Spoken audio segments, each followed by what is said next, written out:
조선시대에 있었던 5가지 형벌: 회초리 맞기, 곤장 맞기, 강제노동, 유배, 그리고 사형. 이 중에서 죄인을 변방으로 보내버리는 유배형은 사형 다음으로 강력한 형벌이었다고 하는데요. 솔직히 유배 그까짓 거 폰이랑 와이파이만 있으면 10년 쌉 가능일 것 같은데 조선시대 사람들은 유배 가서 어떻게 살았길래 사형 뺨치게 힘들어했을까요? 조선시대 유배에 대한 교양만두 시작합니다. 일반적으로 유배는 벼슬 하는 공무원들만 갔다고 생각하는 경우가 많은데요.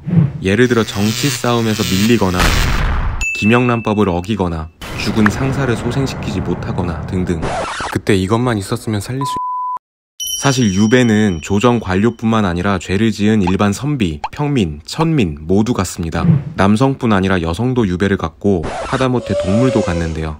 1413년 태종 때는 사람을 고이 지어밟은 코끼리가 전라도 장도에서 귀양살이를 했죠.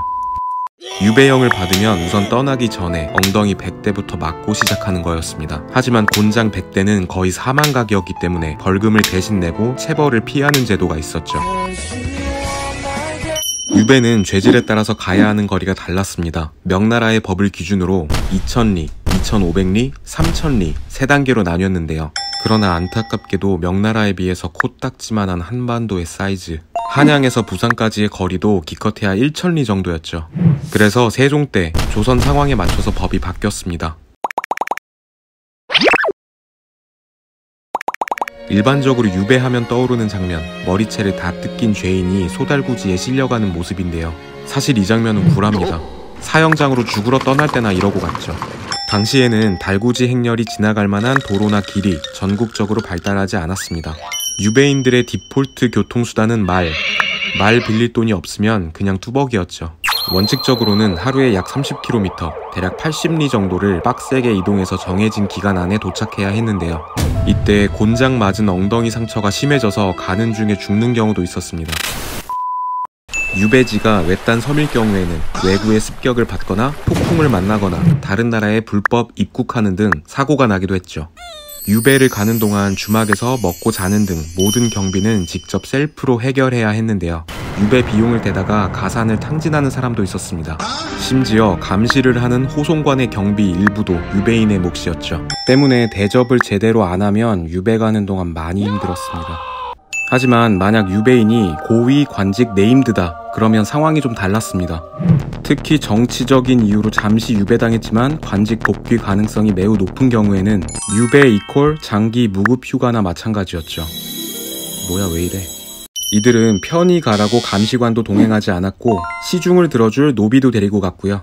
가는 길에 지방 사는 친구를 만나기도 하고요. 각 고을의 수령들이 재워도 주고 술자리도 베풀어줬습니다. 나중에 복귀하면 지 좀 잘 봐달라는 거였죠. 어찌어찌 개고생 끝에 유배지에 도착한 죄인. 2번씩이나 이 거지 같은 섬에 버려지다니. 우선 관아에서 유배인이 묵을 집을 정해줍니다. 집 주인은 각종 세금을 면제받는 대신 유배인에게 숙식을 제공하고 감시자 역할을 하는데요. 싫은데 억지로 떠맡는 경우가 많다 보니 유배인을 종종 구박하기도 했습니다. 창고나 처마 밑에서 자면서 밥도 제대로 못 얻어먹었죠. 게다가 집주인뿐만 아니라 그 마을 사람들 모두 유배인을 극혐하는 경우가 많았습니다. 집집마다 돌아가면서 유배인에게 줄 밥을 대접하거나 식량을 내야 했기 때문이죠. 그렇다 보니 농사나 장사, 국어를 해서 근근히 먹고 사는 유배인도 많았고 공부깨나 한 사람들은 동네 아이들을 가르치면서 돈을 벌었습니다. 반면 유배지에 휴가를 온 이 고위 관직에게는 지방의 유지들이 서로 잘해주려고 난리였습니다. 복귀 가능성이 낮더라도 돈 있는 양반이면 집이나 식사 등 살기가 조금은 나았죠.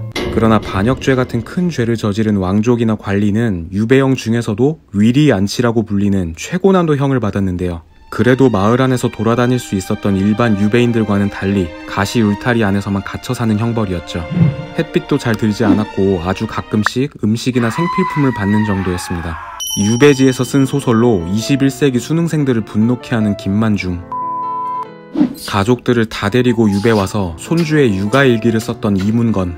누명을 쓰고 귀양 와서 아이들을 가르치는 맹꽁이 서당 훈장님 등등 공동체 사회였던 조선에서 홀로 고립되어 수십 년간 빈곤과 치욕에 시달리던 유배형.